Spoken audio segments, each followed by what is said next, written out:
Hello dear students, welcome back to गुडविलास classes. तो आज से हम अपनी क्लास में शुरू करेंगे क्लास 12 इकोनॉमिक्स, जिसका नाम है व्यष्टि अर्थशास्त्र।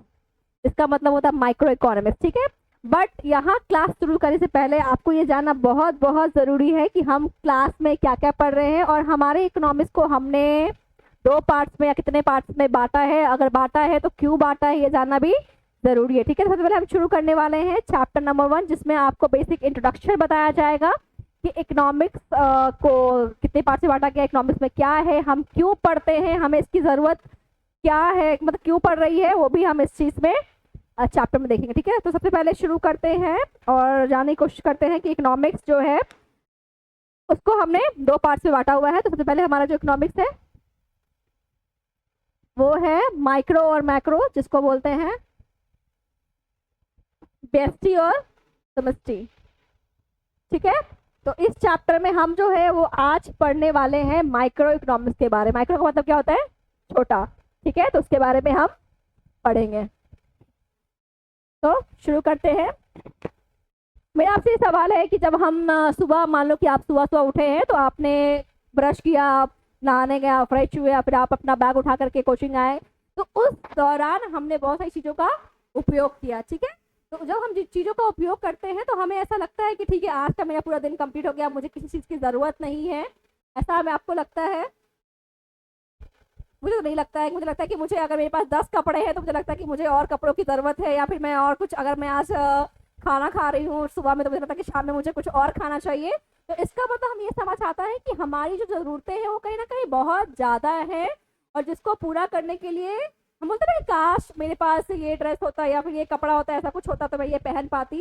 तो ऐसा क्या लगता है? हमें लगता है, हमें समझ आता है कि हमारे पास जो ज़रूरतें कितनी है, बहुत ज़्यादा है, और उनको पूरा करने की जो रिसोर्सेज है वो थोड़े कम पड़ रहे हैं, ठीक है। तो बेसिकली जो हमारी अर्थव्यवस्था है वो भी ऐसी है, क्योंकि अगर हम अपने देश को देखें, ठीक है, उसका पॉपुलेशन बहुत ज़्यादा है, बहुत सारे लोग हैं, ठीक है।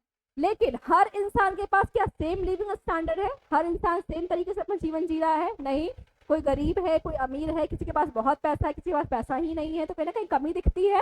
तो क्या करता है अर्थव्यवस्था? उन्हीं को स्टडी करता है, इन्हीं सब चीज़ों को अर्थव्यवस्था क्या करती है, हमारी आवश्यकताओं को उसका कैसे पूर्ति करना है, क्या उत्पादन करना है, ताकि सभी लोग सेटिस्फाइड हो पाए, सबको खाने के लिए अनाज मिल पाए, सबको खाने रहने के लिए जगह मिल पाए। तो उन सब चीज़ों के बारे में ही अर्थव्यवस्था आपको बताती है, ठीक है, कि हमारे जीवन में क्या चेंजेस हो रहे हैं, हमें क्या करना चाहिए, कितने पैसे कमाने हैं, तो मेरी ये चीज़ पूरी हो पाएगी, नहीं हो पाएगी, वो सब किस में आता है? वो हमारी अर्थव्यवस्था में आता है। लेकिन दूसरी बात यहाँ पे ये है कि अर्थव्यवस्था को 2 भागों में क्यों बांटा गया है? उसका रीजन ये है कि जनसंख्या बहुत बड़ी है, लोग बहुत ज़्यादा है, तो एक बार में शायद हम चीज़ों को नहीं पढ़ पाए या नहीं समझ पाए, तो इसलिए हमने उसको 2 बार भागा है, माइक्रो और मैक्रो, जिसको बोलते हैं व्यष्टि अर्थशास्त्र और समष्टि अर्थशास्त्र। तो आज के इस क्लास में हम चैप्टर नंबर 1 पढ़ रहे हैं और माइक्रो इकोनॉमिक्स का बस इंट्रोडक्शन पार्ट पढ़ेंगे, ठीक है। तो आप कंफ्यूज मत होंगे कि हम क्या पढ़ रहे हैं।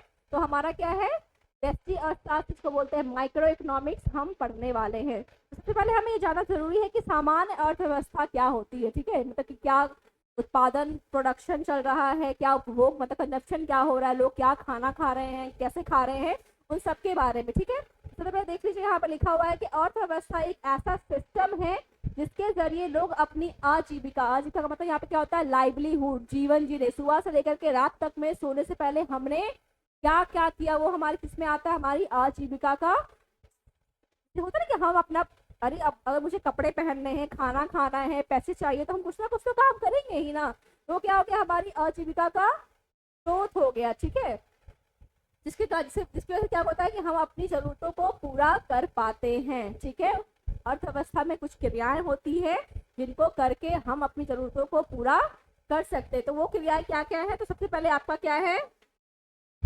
उत्पादन, जिसको बोलते हैं प्रोडक्शन। ऑफकोर्स बहुत ज़रूरी है कि अगर चीज़ें हमारे पास होंगी नहीं, अगर मैं सुबह उठी हूँ, मुझे ब्रश चाहिए और पेस्ट चाहिए ब्रश करने के लिए, तो इसका उत्पादन बहुत ज़रूरी है ना। अगर इसका प्रोडक्शन ही नहीं होगा तो हम इसको यूज़ कैसे करेंगे? तो सबसे पहला जो फर्स्ट पॉइंट है या जो फर्स्ट प्रोसेस है वो क्या है? आपका उत्पादन है, प्रोडक्शन होना ज़रूरी है, चीज़ों का उत्पादन होना बहुत ज़रूरी है, ठीक है। मतलब कि चीज़ों को बनाना या फिर अनाज का उत्पादन करना, तभी तो हम उसे खा पाएंगे ना, वैसे थोड़ी कुछ हम कर सकते हैं, नहीं कर सकते ना। ये बहुत जरूरी है। यहाँ पे एग्जाम्पल दिया गया है, किसान जो है गेहूं का उत्पादन कर रहा है, फिर गेहूं का उत्पादन करने के बाद उसका आटा बनेगा या फिर धान उगा रहा है जिससे चावल बनेगा, तो हम उसको खाएंगे। बात समझ में आ रही है? फर्स्ट आपका जो प्रोसेस है वो क्या है, आपका उत्पादन यानी कि प्रोडक्शन करना, ठीक है, जिसमें बहुत सारी चीजें होती हैं। कुछ चीजें फैक्ट्री में बनती हैं, कुछ चीजें किसान खेतों में उगाता है, कुछ चीजें हम खुद से बना लेते हैं, है ना, तो उसमें बहुत सारी चीजें आ जाती हैं। यहाँ पे कोई दिक्कत, मुझे लगता है आपको चीजें समझ आ रही होंगी। दूसरा जो प्रोसेस है वो आपका क्या है, दूसरा जो क्रिया है वो आपका क्या है, उपभोग, कंजप्शन। इसका मतलब है कि अगर कोई सामान का उत्पादन हुआ है, ठीक है, अगर हम सामान का उत्पादन कर लिए हैं तो अब इसको कोई तो यूज करेगा, तभी तो दोबारा वो चीज बनाई जाएगी ना।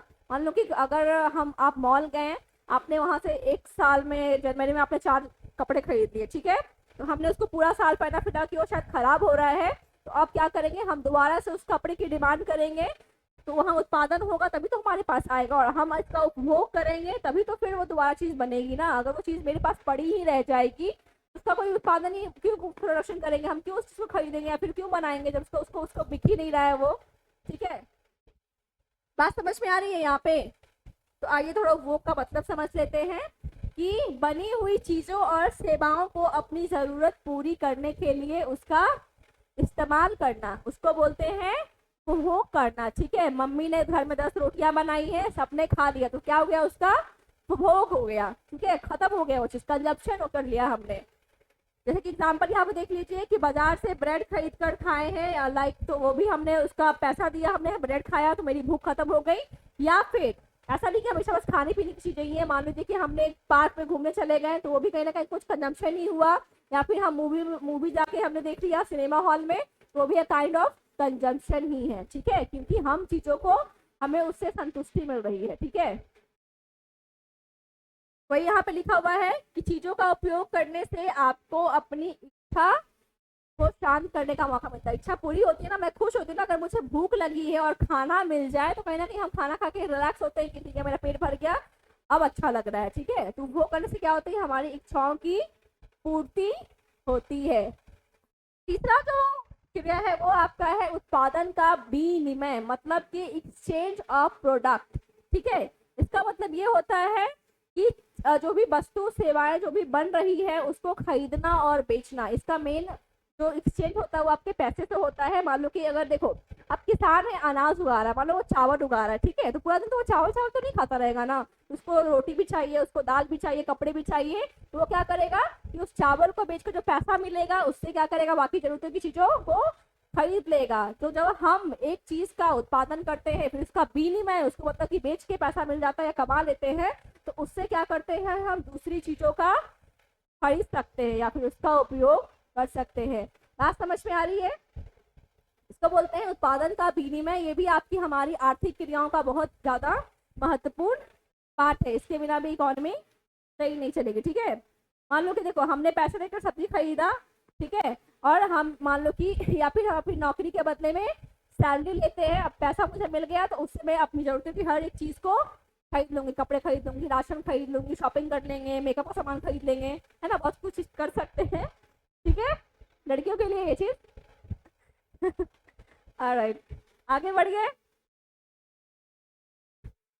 तो यहाँ तक में जो भी मैंने अभी आपको कहा उसमें आपने देखा हो कि हमारी आवश्यकताओं की पूर्ति या फिर हमारी इच्छाओं की पूर्ति हो रही है, ठीक है। तो जो इकोनॉमिक्स है बेसिकली वो इसी में घूमता रहता है कि मनुष्य की इच्छाओं की पूर्ति कैसे की जाए, क्योंकि हमारी इच्छाएं क्या है, हमारा जो वांट्स है, हमारा जो डिजायर है, हमारी जो विश होती क्या होती है, अनलिमिटेड है, बहुत ज्यादा है, ठीक है। ऐसा नहीं कि मुझे अगर हम आज जाकर के मार्केट से अगर मैंने 4 कुर्ता खरीद लिया तो मेरा पूरा जीवन तो निकल जाएगा, नहीं निकलेगा। मुझे लगेगा कि मुझे मेरे पास और पैसे होते तो काश मैं ये खरीद पाती, वो खरीद पाती।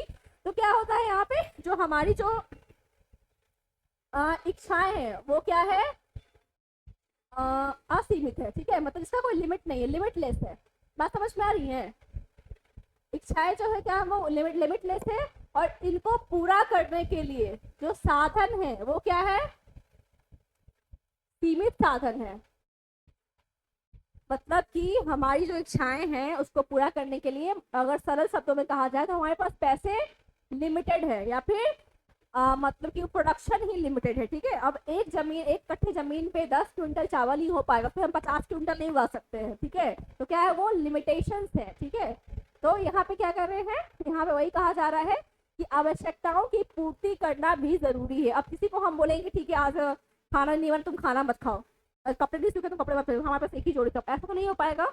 कुछ बेसिक नीड्स होती है जिनकी पूर्ति करना बहुत जरूरी है। रोटी कपड़ा मकान सबको चाहिए, जो लोग रह रहे हैं इस दुनिया धरती पे सब कुछ चीज चाहिए। तो हर एक चीज इंसान की नीड्स को पूरा करना ही अर्थव्यवस्था का मेन मकसद होता है। जो हमारे पास साधन उपलब्ध हैं उनका प्रयोग करके हम कैसे हर इंसान की बेसिक जरूरत की चीजों को पूरा कर पाए, वही हम अर्थव्यवस्था में पढ़ते हैं। ठीक है, तो आपका जो चैप्टर नंबर 1 है व्यष्टि अर्थशास्त्र, उसमें हम पढ़ेंगे छोटे से स्तर पे कि एक इंसान जीवन में क्या काम करता है, या फिर एक फर्म, एक जो फैक्ट्री है, एक फर्म है, वो किस चीज का उत्पादन कैसे कर रही है, क्या प्रोडक्शन हो रहा है, वो सब के बारे में हम व्यष्टि अर्थशास्त्र में पढ़ते हैं। बात समझ आ रही थी? और उसमें कुछ क्रियाओं के बारे में अपने देखा ऊपर कि क्या उत्पादन हो रहा है, लाइक क्या क्या प्रोडक्शन हो रहा है, उन सब के बारे में हमने ऑलरेडी देख लिया है। ठीक है, यहाँ पे जो आवश्यकताओं की पूर्ति मैंने अभी आपको बताया कि उत्पादन उपभोग और विनिमय जैसी आर्थिक क्रियाओं का मकसद लोगों की जरूरतों को पूरा करना होता है। ठीक है, वही कह रहे 3 क्रियाएं हैं आपका कि प्रोडक्शन हो रहा है, लोग उसका कंजप्शन कर रहे हैं, मतलब उपभोग कर रहे हैं, और विनिमय कर रहे हैं, क्योंकि हर इंसान सब कुछ नहीं अपने से कर सकता है, उसको दूसरी चीजों की जरूरत पड़ती है। ठीक है, अगर मैं सब्जी बेच रही हूँ तो मुझे चावल दाल के लिए दुकान जाकर उसको खरीदना पड़ेगा, हम खुद उसका प्रोडक्शन नहीं कर पाएंगे। ठीक है, तो वही उसको कहते हैं विनिमय करना। ठीक है, तो इकोनॉमिक्स की जो सबसे ज्यादा बड़ी जो दिक्कत होती है वो ये होती है, या फिर ये समझना, ये जानना होता है कि जो हमारे पास साधन है वो क्या है, सीमित है, लिमिटेड है। बात समझ में आ रही है? जैसे कि एक नदी है, नदी में जो पानी है वो बारिश में बढ़ जाता है फिर सूख जाता है।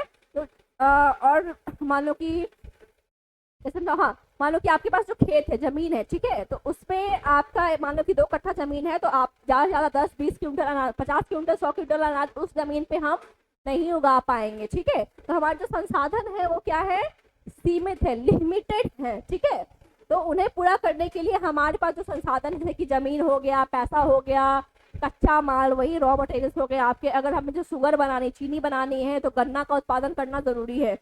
सेम वही हाल है, कितना भी हम उस पर उर्वरक खाद डाल लें, जो जमीन की जो शक्ति है उतना ही प्रोडक्शन हो पाएगा, ज़्यादा तो नहीं हो पाएगा। तो कच्चा माल, पैसा, समय जो भी है वो सब क्या है, सीमित संसाधन है। तो हमें अपनी विवेक, अपनी इच्छा को शांत करके सही तरीके से अच्छी चीजें चुननी चाहिए, जिससे कि हमारे मन को शांति मिले, वही हमारा अर्थशास्त्र है। ठीक है, यहाँ पे एग्जाम्पल दिया गया है कि एक छात्र के पास पढ़ने के लिए केवल 24 घंटे का समय होता है, हमारे पास एक ही दिन होता है। ऐसा नहीं है कि मेरे दिन में 20 घंटे हो गए, आप पे 50 घंटे हो, ऐसा नहीं होता है, सीमित है, लिमिटेड है, फिक्स है अमाउंट। ठीक है, और तो उसी तरीके से क्या होता है, पैसा भी लिमिटेड, अनलिमिटेड भी है भाई, पैसा तो लिमिटेड नहीं है। ठीक है, बात समझ में आ रही है? अर्थव्यवस्था की यही समस्या है कि हमारी जो इच्छाएं हैं बहुत ज्यादा हैं, और उसको पूरा करने के लिए मेरे पास पैसे लिमिटेड है, कम है। ठीक है, यहाँ पे है कि अनलिमिटेड वांट्स का मतलब होता है हमारी जो इच्छाएं हैं, हमारा जो डिजायर है, विश है कि काश मेरे पास ये भी कार, लंबोर्गिनी कार होती, मेरे पास रॉयल रॉयस होता, ऐसा लगता है ना इंसान को, बट हम वो खरीद नहीं, मेरे पास इतना पैसा नहीं है तो हम खरीद नहीं सकते हैं। तो क्या हो गया कि इंसान की इच्छाएं और जरूरतें जो है वो कभी खत्म नहीं होती हैं। एक जरूरत पूरी होती ही दूसरी जरूरत लगता है कि अच्छा ठीक है, मेरे पास तो अरे मार्च में खरीदा था कोई सामान, अभी तो अगस्त नवंबर आ गया, अब तो मुझे ये चाहिए ही चाहिए। ठीक है, ऐसा लगता रहता है, हमें ऐसा आता है ना, सबको थॉट्स आते हैं भाई। अगर आप मार्केट में निकल जाइए तो आपको लगेगा ये भी ले ले वो भी ले ले, लेकिन फिर देखते हैं कि पैसा कम है तो छोड़ देते हैं, है ना। तो वही है, यही समस्या है हमारी कि हमें क्या करना चाहिए, क्योंकि हमारी जो डिजायर है, हमारी जो विश है वो अनलिमिटेड कभी ना खत्म होने वाली है। ठीक है, आप देख लीजिए, यहाँ पे एग्जांपल देख लीजिए कि आपके पास बहुत सिंपल सी साइकिल है, लेकिन आप चाहते हैं कि आप मोटरसाइकिल ले लें, और मेरे पास लगता है कि मैं कार ले लूँ, तो कहीं ना कहीं उस कार के लिए मुझे बहुत सारा पैसा जमा करना पड़ेगा, तभी ले पाएंगे, थोड़ा वेट करेंगे, देखेंगे। ठीक है, और इच्छाएं जो है वो कभी मरती नहीं है, हम इग्नोर कर देते हैं कि ठीक है अभी नहीं है, अगले साल ले लेंगे, बाद में ले लेंगे, अगले महीने ले लेंगे, मम्मी से मांग लेंगे, ऐसा सोचते हैं। लेकिन है ना कि भूलना बहुत मुश्किल हो जाता है, क्योंकि हम ह्यूमन बीइंग है, नेचर है हमारा। बात समझ आ रही है? बहुत समस्या है जीवन में। ठीक है, तो अर्थशास्त्र ने क्या किया, अर्थशास्त्र ने किया कि ठीक है हमारी इच्छाएं बहुत ज्यादा है और इसको पूरा करने के लिए सामान बहुत कम है।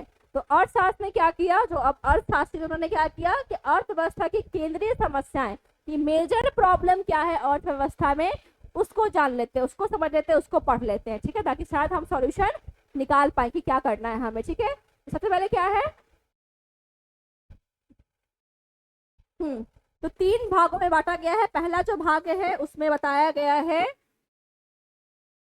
कि किन वस्तुओं का उत्पादन किया जाए और कितनी मात्रा में किया जाए ताकि हर इंसान सेटिस्फाइड हो पाए, ठीक है। तो अब हम यहाँ पे एक एग्जांपल देके समझेंगे कि मान लो कि हमारी जनसंख्या है, जो खाना सबको चाहिए, ठीक है, तो खाना है तो अनाज का उत्पादन होना चाहिए। तो पहला हम क्या देखेंगे कि अनाज का उत्पादन कर लेते हैं, ठीक है। बट अगर हम पूरा अपना ध्यान अनाज उत्पादन में ही लगा देंगे तो बाकी का चीज़ों का क्या होगा, मतलब कि अगर मुझे कपड़े तो पहनने ही है, ठीक है, कपड़े पहनने हैं, कहीं जाना है, ट्रैवल करना ही होगा, पैसे की जरूरत पड़ेगी ही पड़ेगी, तो हम क्या करेंगे, इसमें देखेंगे कि किन वस्तुओं का उत्पादन किया जाए और कितनी मात्रा में किया जाए, मतलब कि सीमित संसाधनों को कहाँ पे लगाया जाए जिससे ज़्यादा से ज़्यादा प्रोडक्शन हो सके, मतलब कि हम ऐसी वस्तुओं का उत्पादन करें जो हमारे उपभोक्ता के लिए, मेरे आप जैसे लोगों के लिए जरूरी है, या फिर हम ऐसी वस्तुओं का उत्पादन करें जो कि फैक्ट्री में यूज होगी ताकि प्रोडक्शन अच्छे से हो पाए, जैसे कि इसको बोलते हैं। तो इसी के लिए जो हमारी जो समस्या है कि किन वस्तुओं का उत्पादन किया जाए, उसमें 2 चीजें आती हैं। पहला है आपका उपभोक्ता वस्तु है जिसको बोलते हैं कंज्यूमर गुड, जैसे कि चावल, कपड़ा, रोटी हो गया, ये सब के लिए इनका उत्पादन किया जाए। या फिर दूसरी चीज है पूंजीगत वस्तु, बोलते हैं कैपिटल गुड, जैसे कि बड़ी बड़ी मशीनें फैक्ट्री में लगाई जाने वाली, उनका उत्पादन किया जाए, ठीक है। या फिर वॉर गुड्स, यानी कि ऐसी चीजें जिनका युद्ध में यूज हो सके, गोली बंदूक बना दे, ऐसा कर सकते हैं। या फिर खर्च जो है, मतलब कि जो संसाधन है उनका उपयोग हम शिक्षा पे, समाज में, हॉस्पिटल में या कहीं पे भी करते हैं, तो ये देखना भी हमारे लिए जरूरी है। तो हमारे क्या है, सेंट्रल प्रॉब्लम कि चुनाव करना जरूरी है कि हमें कंज्यूमर गुड्स चाहिए या फिर कैपिटल गुड्स का प्रोडक्शन करना है, ठीक है। तो अर्थव्यवस्था को तय करना है कि लोगों की सबसे जरूरी चीजें कौन सी हैं, तो ये देखना होगा सरकार को कि मेरी जनता को खाना भी चाहिए, फिर फैक्ट्री में भी जाना है, लोगों को रोजगार भी देना है, तो हर चीज का देख करके वो अपनी इकोनॉमी में फिर डिसीजन लेते हैं और उसी अनुसार वो फिर पॉलिसीज बनाते हैं। अगर देखो मान लो यहाँ पे एक चीज और है कि अगर सरकार सोचती है कि इस साल हम शिक्षा पे ज्यादा पैसा खर्च करेंगे, बजट आता है ना, बजट, बजट का नाम सुना है आपने, बोलते हैं कि सरकार हम शिक्षा पे इतना करोड़ खर्च कर रहे हैं, हम फिर ये हॉस्पिटल में इतना खर्च करेंगे, तो उसमें क्या बजट, उसी में क्या यहाँ पे एग्जाम्पल दिया गया है, अगर सरकार ज्यादा बंदूकें गन बनाने का फैसला करती है तो ज्यादा पैसा यहाँ चला जाएगा, तो कम पैसा किसके लिए बचेगा, अस्पताल के निर्माण में कम पैसा बचेगा। बात समझ में आ रही है। तो हमने क्या किया कि हमारे पास दो प्रॉब्लम थी। हमारा प्रॉब्लम क्या था, दो, या तो हम हॉस्पिटल पे खर्च करें या हम डिफेंस का मतलब आपका होता है ये जब देश की रक्षा के लिए हम कुछ कर रहे हो डिफेंस में, ठीक है। तो हमारी सरकार ने क्या किया कि नहीं, अब हम यहाँ पे 100 करोड़ जो रुपया है वो हम खर्च कर देंगे डिफेंस में, रक्षा में खर्च कर देंगे, तो हॉस्पिटल को मान लो कि 20 करोड़ ही मिला, ठीक है। तो क्या किया हमने, यहाँ पे क्या चुनाव किया हमने चुना कि हमारे देश को रक्षा, बाहर के देशों से रक्षा करने की जरूरत है, खतरा है, तो हम एजुकेशन हॉस्पिटल पे थोड़ा कम पैसा इस बारी लगाएंगे। बात समझ आ रही है। हमने 2 चीजों के बीच में एक ऑप्शन को चुना है इस बारी, ठीक है। पहला पॉइंट क्या था कि क्या उत्पादन किया जाए, दूसरा है हमारा कि वस्तुओं का उत्पादन कैसे किया जाए, मतलब कि क्या टेक्निक लगाई जाए या क्या तरीके से, किस तरीके से उत्पादन किया जाए कि कम संसाधन का यूज करके ज्यादा से ज्यादा प्रोडक्शन हो सके, ठीक है। समस्या क्या है कि वस्तु को बनाने के लिए कौन सी तकनीक का इस्तेमाल किया जाए। तकनीक भी 2 तरीके के आप देख लीजिए, पहला है श्रम प्रधान तकनीक को बोलते हैं लेबर इंटेंसिव टेक्निक, और दूसरा आपका है पूंजी प्रधान तकनीक जिसको बोलते हैं कैपिटल इंटेंसिव। बहुत सिंपल शब्द में समझो, श्रम का मतलब होता है लेबर, यानी कि लोगों को लगा करके प्रोडक्शन करना, जैसे कि घर बनाना मजदूरों के हेल्प से, ठीक है। दूसरा आपका हो गया पूंजी प्रधान, यानी कैपिटल लगा करके, मतलब कि मशीनों का प्रयोग करके हमने कोई फैक्ट्री में काम करवा दिया, फैक्ट्री में कपड़ों को बना दिया, ठीक है, मशीन कपड़ा प्रोडक्शन कर रही है, इसको बोलते हैं कि जिसमें ज्यादा मजदूरों की जरूरत पड़े और कम मशीनों का इस्तेमाल हो। दूसरा आपका है जिसमें ज्यादा मशीनें और कम मजदूरों का इस्तेमाल होता है। ये चीज इंपॉर्टेंट है, इसको आप याद रखिएगा, ये दोनों ही इंपॉर्टेंट है, आ सकता है की समस्या में अगर लाइक कि वस्तुओं को बनाने का कौन कौन सा 2 तरीका है, तो ये इंपॉर्टेंट है। श्रम प्रधान तकनीक हो सकती है या फिर पूंजी प्रधान तकनीक हो सकती है। सिंपल लैंग्वेज में लिखा गया, आपको समझ आ रहा होगा, ठीक है। बट हमारी देश की आबादी जो है, पॉपुलेशन बहुत ज़्यादा है और लोगों को रोजगार की बहुत ज़रूरत है, तो हम ज़्यादा से ज़्यादा चुनते हैं कि श्रम प्रधान तकनीक का प्रयोग करें ताकि लोगों को रोजगार मिल सके, एम्प्लॉयमेंट मिल सके और लोग अपने पैसे कमा करके अपनी ज़रूरतों को पूरा कर सके, ठीक है। तो हमारे देश में अभी भी श्रम प्रधान जो उत्पादन है उसको ज़्यादा महत्व दिया जाता है, ठीक है। अब वस्तुओं का उत्पादन किसके लिए किया जाए, ये तीसरी समस्या है कि वस्तुओं का उत्पादन जो है किन के लिए किया जाए, अमीर लोगों के लिए किया जाए या गरीब लोगों के लिए किया जाए, वो भी देखना बहुत ज़रूरी होता है। और दूसरा जो है, वस्तुओं का उत्पादन करने के बाद जो है इनकम पे डिपेंड करता है। अब बहुत ज़्यादा महंगी वस्तुओं का अगर हम उत्पादन कर देंगे तो कहीं ना कहीं गरीब लोग उसको नहीं खरीद पाएंगे, अमीर लोग तो फिर भी खरीदेंगे। तो हमें ये भी देखना होता है कि वस्तुओं का उत्पादन करने में कितना खर्च आ रहा है, कैसे करें कि हर इंसान को उससे फ़ायदा हो पाए। तो उत्पादन करने के बाद जो लाभ या इनकम है लोगों के बीच में कैसे बांटा जाएगा, या फिर ऐसा प्रोडक्शन नहीं कर देना है, ऐसे वस्तुओं का उत्पादन नहीं कर देना है जिससे लोगों को लगे कि बस अमीर लोग ही खरीद सकते हैं, गरीब लोग नहीं खरीद सकते, ठीक है। तो इसमें जो इस समस्या का जो संबंध है वो है हमारे डिस्ट्रीब्यूशन से, ठीक है। मतलब कि जब सामान का प्रोडक्शन या कुछ भी हो जा रहा है तो उसको इस तरीके से उसका प्राइस रखा जाए या फिर ऐसे उसको बांटा जाए कि वो हर लोग के पास पहुंच जाए। प्राइस जो है उसका अच्छा होना चाहिए ताकि लोग, ऐसा नहीं कि 50 रुपये में कोई सामान बढ़ रही है तो उसको 100 रुपये बेचे, वैसा नहीं करेंगे। 50 की सामान को 55 या 60 में बेचेंगे ताकि लोग उसको खरीद पाए अच्छे से। और इसको हम आगे अच्छे से पढ़ेंगे बेहतर तरीके से। और इसमें सरकार ने बहुत ज़्यादा मतलब कि हमारी हेल्प की है। प्राइस का सरकार अक्सर कल्याणकारी योजना चलाकर इस समस्या को हल करने की कोशिश करती है, ठीक है। प्राइस डिस्ट्रीब्यूशन का है जिसमें कीमत फिक्स की जाती है सरकार के द्वारा, इसको पीडीएस भी कहते हैं। इसके बारे में हम आगे कहीं पढ़ेंगे, अभी ज़रूरत नहीं है इसको पढ़ने की। तो आज की क्लास में हम यहीं पे इस टॉपिक को ख़त्म करेंगे। तो हमने आज क्या क्या पढ़ा है एक बार फिर से देख लीजिए। तो हमारा जो चैप्टर था वो 12th का पार्ट फर्स्ट चैप्टर था जिसमें था अर्थशास्त्र के बारे में, व्यष्टि अर्थशास्त्र, इसको माइक्रो इकोनॉमिक्स कहते हैं, उसके बारे में हमने पढ़ा। जिसमें हमने जाना कि अर्थव्यवस्था में क्या मुख्य क्रियाएं होती है। तो अर्थव्यवस्था बेसिकली 3 मुख्य क्रियाएं होती हैं, उत्पादन, उपभोग और विनिमय, ठीक है। इसका मतलब है प्रोडक्शन, कंजम्पशन एंड एक्सचेंज। इसके बाद हमने पढ़ा कि जो हमारी जो आवश्यकताएं हैं वो बहुत ज़्यादा हैं, उनको पूरा करना मुश्किल है, लेकिन हम ऐसा भी नहीं कि सब कुछ छोड़ सकते हैं। तो हम क्या करते हैं, अपनी आवश्यकताओं को शांत करने के लिए, अपनी इच्छा को पूर्ति करने के लिए हम उन्हीं सीमित संसाधनों में से जो हमारे लिए बेस्ट होता है या फिर जो हमें ज़्यादा सेटिस्फैक्शन दे पाता है, हम उन चीज़ों को चुन करके अपनी इच्छाओं की पूर्ति करते हैं। उसके बाद हमने पढ़ा कि अर्थव्यवस्था की केंद्रीय समस्याएं क्या है।